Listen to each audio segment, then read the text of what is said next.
Many of us consider open-mindedness and tolerance to be virtues, and we often see ourselves as embodying these traits. From an early age, we're encouraged to approach life with openness, whether it's trying unfamiliar foods as children, stepping out of our comfort zones as teenagers, or embracing diverse people, cultures, and beliefs as adults. Undoubtedly, these qualities play a vital role in learning, personal growth, empathy, and peaceful coexistence. However, we rarely acknowledge that open-mindedness and tolerance can also have negative consequences. Imagine this scenario. You and a few others decide to create a community organization called the Tolerance and Anti-Discrimination Group. Its purpose is to combat prejudice through discussions, education, policy advocacy, and fundraising. The response is overwhelming. People from all backgrounds, identities, and belief systems eagerly join. However, at the first meeting, a major issue arises. Some members openly express hatred toward others purely based on their beliefs, identities, or preferences. Shocked, you intervene and try to remove the prejudiced individuals, but one of them challenges you. Aren't you discriminating against us for our beliefs? I thought this was a group for tolerance where everyone is welcome. How can you exclude anyone if your goal is inclusion?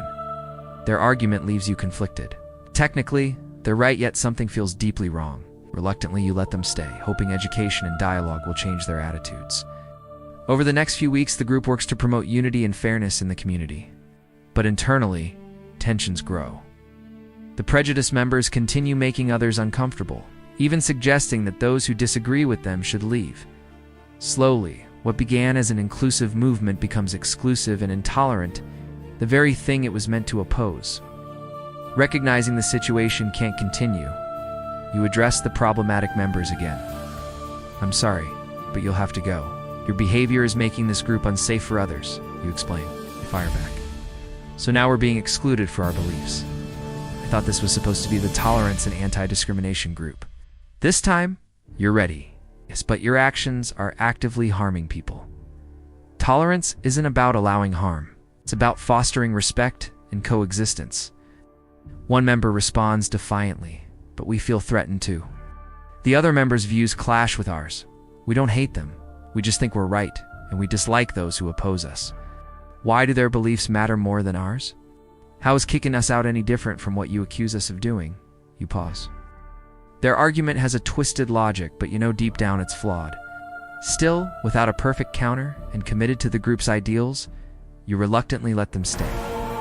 Before long, your once inclusive movement shrinks into an echo chamber of intolerance.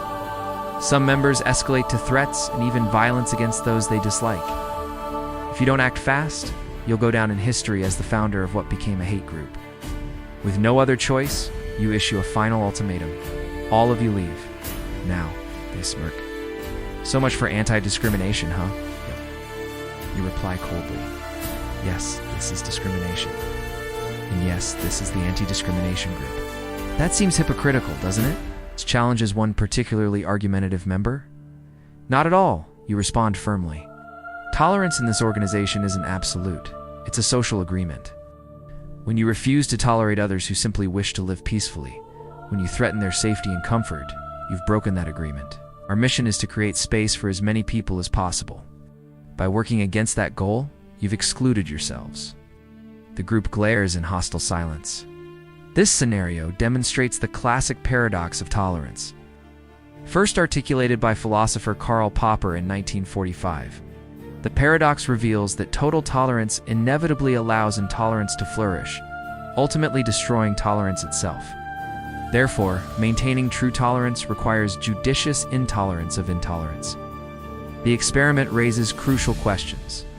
Was your action justified? Could you have acted differently or timed your intervention better? How should you handle refusal to comply? What measures are appropriate to enforce exclusion? Popper argued that unlimited tolerance leads to tolerance's extinction. To preserve a tolerant society, we must reserve the right to reject intolerance. While this solution appears straightforward, practical application proves complex. Key challenges emerge, defining intolerance. What exactly constitutes intolerable behavior? Establishing boundaries. What deserves tolerance? It's a simplistic answer. Tolerating only non-threatening behavior quickly becomes complicated. Threats and harms can take many forms: speech, art, innovation, physical violence. Moreover, perceptions vary dramatically between individuals. A progressive idea might feel threatening to some, while a conservative view might alarm others. This subjectivity makes consistent application of the tolerance principle profoundly challenging. The perception of harm varies dramatically between individuals based on their perspectives, beliefs, and sensitivities. What one person considers completely harmless might feel deeply threatening to another. This becomes particularly complex when examining speech and emotional impact. While words can certainly cause significant distress even without explicit threats, if we were to classify offensive speech as inherently harmful, we'd face difficult questions about limiting free expression, a solution most people would likely oppose. This immediately raises further complications about which specific types of speech should be restricted, particularly speech that makes people feel their beliefs, identity, or way of life is under threat. The challenge then becomes determining who gets to define what qualifies as harmful, and how we distinguish between reasonable and unreasonable emotional distress. Questions that quickly lead us down a slippery slope.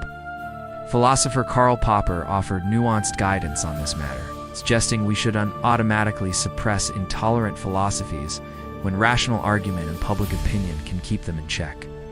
Physical threats and violence present somewhat clearer boundaries for determining intolerable behavior, yet even here we encounter significant ambiguity.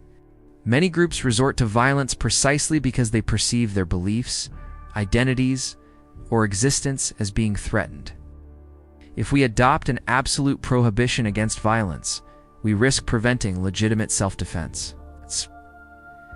Yet if we permit defensive violence, we must then establish what constitutes a valid threat, including how to respond. When freedoms are constrained through nonviolent but still oppressive means, this is precisely why societies develop democratic processes, legal systems, and enforcement agencies. To help navigate these complex determinations about where to draw lines between tolerance and intolerance. However, these systems still grapple with fundamental uncertainties in objectively identifying genuine threats, determining appropriate responses, and assessing harm when perceptions vary so dramatically across different cultures and historical periods. The core challenge stems from recognizing that all these judgments exist in fluid context. What appears harmless in one era might be viewed as oppressive in another, and vice versa, without absolute standards. We are left to balance protection and freedom through frameworks that acknowledge this inherent subjectivity while striving for justice. Throughout history and across cultures, perceptions of acceptability and harm have constantly shifted. In our current era of rapid technological advancement and globalization, these definitions become even more complex and difficult to pin down.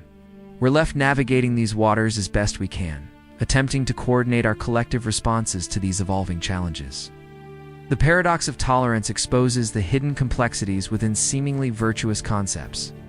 When we apply this principle to individual lives, we encounter a parallel dilemma. Excessive open-mindedness can become a liability if we accept everything as equally valid. We inevitably permit harmful falsehoods, tolerate toxic relationships, and compromise our values. We may find ourselves associating with people who diminish our aspirations, pursuing paths we know are wrong, ultimately becoming versions of ourselves we don't recognize or respect.